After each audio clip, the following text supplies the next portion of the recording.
They say that plagiarism is the highest form of flattery. And I do agree with the quote generally, and both about Clash Royale. Clash Royale was a revolutionary game of its time, so naturally a lot of people, indie developers or small companies, started making the same cash cow, and oh boy, some of them are so bad they feel like a straight up insult rather than flattery. Quick question, do you like Clash Royale? Well, you do since you're watching my channel, so what about football? If you answered yes to both of those questions, well, good news, sports fans, I present your new favorite game, Soccer Royale.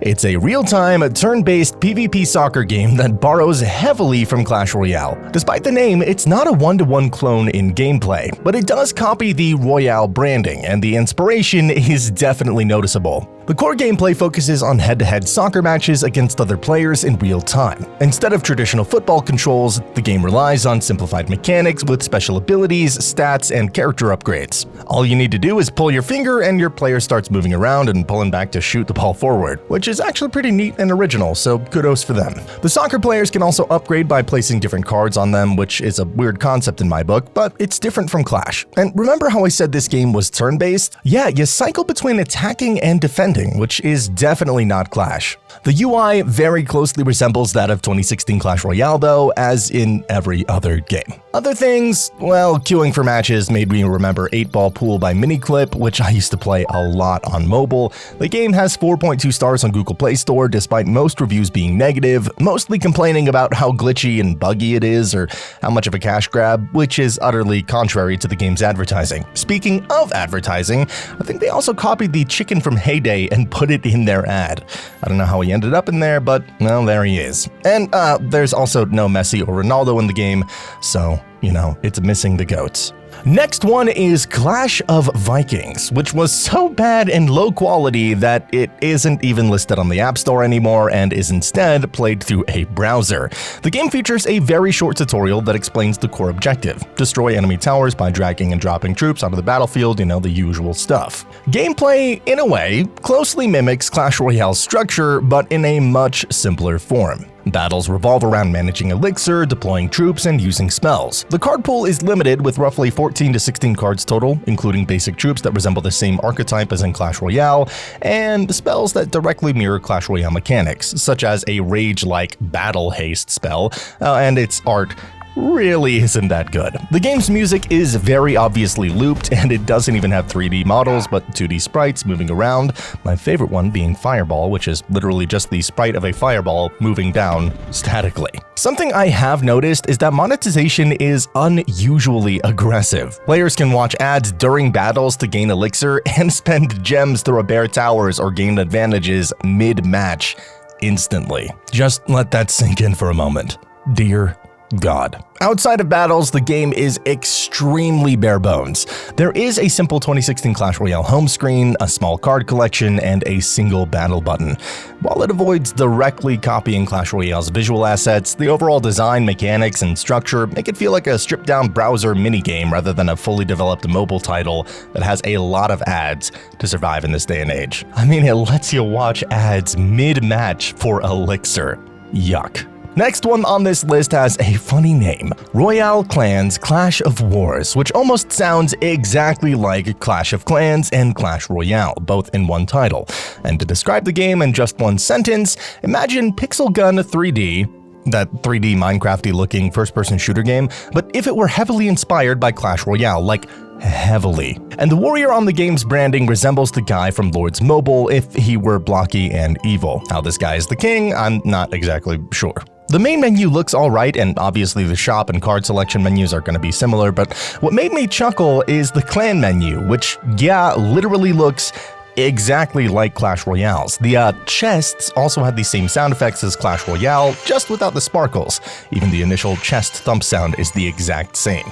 And well, the gameplay, as you'd expect, is almost one-to-one. Even the same sound effects as well. The arena doesn't even have a river flowing into it. Okay, so if Clash Royale is the polished, world-conquering king of mobile PvP, Battle Island Commanders is its quirky cousin who decided to take a detour through World War II and horizontal scrolling. Instead of neat little arenas, you get boats, because obviously every good tower defense game needs a floating party barge. Your troops include tanks, tanks, riflemen, and turrets, which are Clash Royale's cards with a let's throw in military hardware and hope it works twist. Resource management still exists, but somehow you're juggling land and naval units at the same time, which feels like Clash Royale trying to play Battleship. Rockets exist, but sometimes behave as if they predate Newton. The graphics, they're realistic to my liking, but they are outstanding, and surprisingly, the game is in horizontal mode, which does make sense with a game of this theme. The combat? Weird. The player base, let's just say you might spend more time talking to yourself in matchmaking than actually fighting a game, but hey, the game is available not only on mobile, but on Steam, Xbox, and PlayStation, which is nuts, and you guessed it, it is pretty pay to win. What isn't pay to win though is scrolling down and subbing. I mean, come on, it's free, and it helps us both ways. Thank you. Now, moving on to the next game. Next up, we have World War Doe, which is basically what would happen if Clash Royale got drafted into World War II. And instead of the king, you have this conehead-looking creature. A lot of World War-themed ripoffs, huh? Imagine your favorite tower-based PvP game, but with tanks, troops, and a commander you can actually move around. Yeah, it's like Clash Royale, but if your cards came to life and started walking toward the enemy themselves. The gameplay revolves around building a deck and managing dough, which is the game's currency and resource system. Basically Elixir, but with a much sillier name. You control a commander who moves independently on the battlefield, giving the game a weird mix of lane-based strategy and direct control. Units include everything from riflemen to tanks, and even some ridiculous demolition characters, each with different damage types, standard, poison, and demolition, so you actually have to think about what you're sending in. The graphics are functional, don't expect anything mind-blowing, but it does work, and the game is surprisingly approachable despite the chaos. There's also a club system, ladder battles, and replay feeds, so if you want to study the top players or just watch people mismanage their dough, it is there. It's similar to Clash Royale in those regards, but gameplay, it's unique. Very unique. Even Ash had a YouTube channel and he made several videos on it. But it is pretty dead now. Its developer Jam City is a Canadian award-winning, reputable company that has made games since 2010, apparently for Disney, Family Guy, Harry Potter, and many more. They've even made animations for the game, so it's not just some random indie development, it's like that Transformers game we looked at for the first Ripoffs video. Chaos League, also known as Chaos Battle League, is one of those games that doesn't even pretend it isn't a Clash Royale clone. The troops look familiar, the emotes are basically the same, and if you can identify a unit by vibes alone, congratulations, you already know how to play this game. It's Clash Royale, but reskinned and slightly unhinged. To be fair though, the intro transition is actually pretty cool, and I'll give them credit, the graphics aren't bad. They clearly put some effort into it, but what matters is the gameplay, so how is it? Well, it's instantly familiar. You drop giants, goblins, rockets, usual Clash stuff. It's Clash Royale wearing a new outfit. After the first match, the game rewards you with a toaster instead of a chest. Yes, a toaster. Chaos League does stand out with a few features. You can select your deck after pressing the battle button, which is actually a great idea and prevents accidentally queuing with the wrong deck. There are daily quests instead of daily chests, which force you to use different types of cards instead of autopiloting the same deck every day. And during the last minute of a match, you can activate arena-wide specials, including calling in a literal tsunami. Is it balanced? Probably not. Is it cool? Absolutely. Tower customization is also a thing. You can change tower weapons, which would absolutely destroy any sense of balance if this were Clash Royale, which is probably why Supercell hasn't touched the idea. Meanwhile, Chaos League just said, sure, why not, and went for it. The shop exists, and I doubt some people can control their wallets. Clans also exist alongside global chat. Hell yeah. Best game. So yeah, Chaos League is a shameless Clash Royale clone, but weirdly enough, it's one of the few that actually experiments. It steals almost everything, but then throws in deck selection, tower weapons, arena-wide spells, and a toaster full of cards. Is it original? Not really. Is it chaotic? Absolutely. And honestly, I have seen worse. Much worse. I just wonder what that weird professor is up to. And finally, Champion Strike, easily the highest rated game on this list. And honestly, this one actually deserves the hype. At its core, Champion Strike still sits in the Clash Royale genre, real-time PvP, cards, elixir management, towers. but almost immediately it flips the formula on its head. The most significant difference, and the game's main gimmick, is that your King Tower is a fully controllable hero. You can move your champion around the arena in real time, use it offensively, defensively, kite enemy units, block damage, and even escort your pushes across the bridge. Once your champion crosses into enemy territory, the game opens up even more. Your deploy range extends, letting you drop troops deep into your opponent's side, which creates insanely aggressive and fast-paced matches. Despite that, destroying the enemy's champion doesn't instantly win the game. You still need to finish off towers, keeping things balanced and skill-based instead of cheesy. Now, having a champion that moves isn't an original idea. It's actually been circulating on the CR community ever since its first days, and a lot of ripoffs have taken and implemented ideas for their own game. Each side only has 2 towers, which speeds matches up significantly compared to Clash Royale. Scoring works differently too. You earn points by destroying towers and eliminating the enemy champion, and certain win conditions can end games instantly. Because towers have massive HP pools, a lot of matches revolve around champion control, micro-movement, and smart spell timing rather than brute force tower pushes. The card system is also much deeper than it first appears. There are over 50 cards to collect, ranging from tanks, swarms, ranged units, spells, and defensive structures. Decks consist of 8 cards plus a champion, and there are multiple champions to unlock, each with unique abilities and playstyles. This makes matches feel far less repetitive, with a surprisingly high skill ceiling focused on positioning, timing, and mana efficiency. My favorite one out of the entire game is the reverse spell, which basically teleports your troops to the other lane, which I think is exceptionally cool. It's Mighty Miner's ability on command. Speaking of mana, Champion Strike heavily rewards efficient elixir usage. Managing your mana bar properly, avoiding leaks, supporting units from the back, and coordinating spells with champion movement all play a massive role in winning matches. It feels much more hands-on than Clash Royale, with constant decisions being made instead of passive bridge spam. Progress-wise, the game is very free-to-play friendly. There are multiple reward systems like achievements and quests. I'm looking at you, Supercell.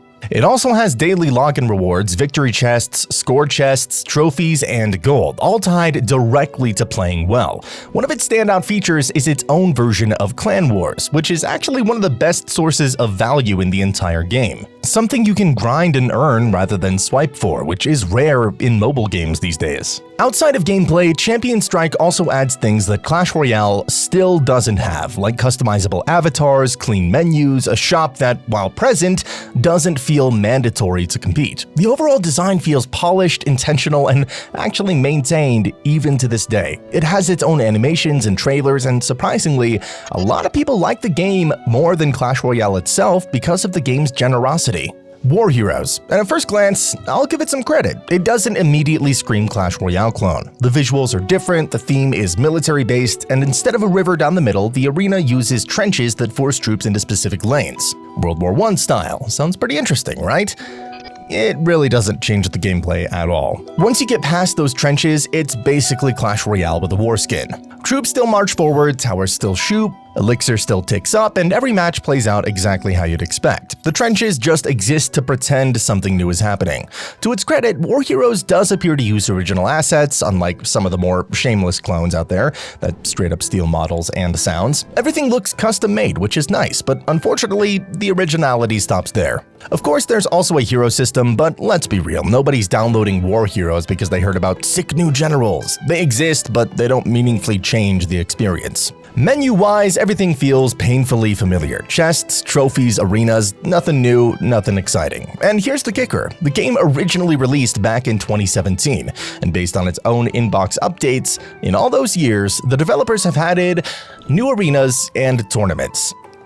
That's it. No new major systems, no new modes, no evolution, no heroes, or level 16 even, just vibes. The war theme itself is actually pretty cool, and it could have been used to do something interesting, but instead the game boils down to attack for trophies, open boxes, repeat. And that loop gets boring fast. At least Clash Royale gives you other things to do besides grinding the ladder. I couldn't play the game myself because somehow it was unavailable for me. The game somehow has an above 4-star rating, which a lot of reviews claim to be fake. User feedback reveals connection issues, annoying monetization, and uninspired gameplay. Our last game today is Century Siege.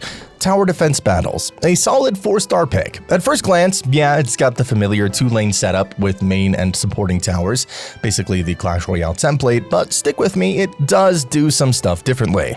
Instead of just dropping troops, you get designated building spots where you can place permanent structures using a separate resource. Defensive towers, unit spawners, even tiki huts that generate a steady stream of units. This adds a strategic layer most CR clones don't touch. Archer towers can protect your spawns, and positioning suddenly becomes way more important. Combat is still your classic push the lane style, tanks up front, support behind, use a general's ability for some game-changing effects, but now you're also thinking macro, not just reacting. Spend 15 energy and boom, your general can destroy the highest health unit or hit a cluster of enemy buildings. It's messy, it's chaotic, and it feels pretty satisfying. The deck system is easy to navigate with a mix of mythological and historical figures. Think Zeus, Thor, Hercules, Spartans, Genghis Khan. So if you're a history buff and love strategy-heavy card battles, you'll probably get hooked. Multiple leaders, multiple strategies, and permanent structures make each match feel a little different. All in all, it's a Clash Royale clone that actually adds strategic depth, especially if you love history and micromanaging your battlefield. Not just another copy, this one might actually earn a spot in your daily grind rotation. However, I was unable to find it on either Google Play or the App Store. I just love how silly the figures look. I never imagined I'd see Julius Caesar laughing at Abraham Lincoln, but now I have, and I'm pretty glad. It really makes me scratch my head though. Why are people playing these knockoffs instead of the actual original game? Clash Royale isn't blocked in most countries, so what's the appeal here? Look, I get it. Drawing inspiration from a successful game is totally normal. It's part of the evolution of game design, but there is a vast difference between taking inspiration and straight up copying everything. Mechanics, maps, even sound effects, just swapping out the art assets. That's not clever, that's pretty lazy. And honestly, I appreciate it when the game tries to do its own thing instead of being a carbon copy. Some may argue, hey, maybe those are small indie projects, just devs practicing their coding skills. Sure, that's possible, until you realize that these games are advertised as full releases with shops, packs, and premium currencies that turn matches from skill-based competition into who can throw the most money at the screen. Suddenly it's less about strategy and more about wallet size. And I don't know about you, sports fans, but I seriously doubt that that was the original intention. At the end of the day, these games feel like a shortcut, taking the shiny parts of Clash Royale without earning it, and it makes me wish more people would just stick with the OG, because there's a reason the original is still king, despite the horrid updates we are getting. Can't do anything about that. But if this video entertained you and you want to see some more clones of Clash Royale, well, we've already got a video just like that up on the channel, and it should be on screen for you right now. I'll see you there.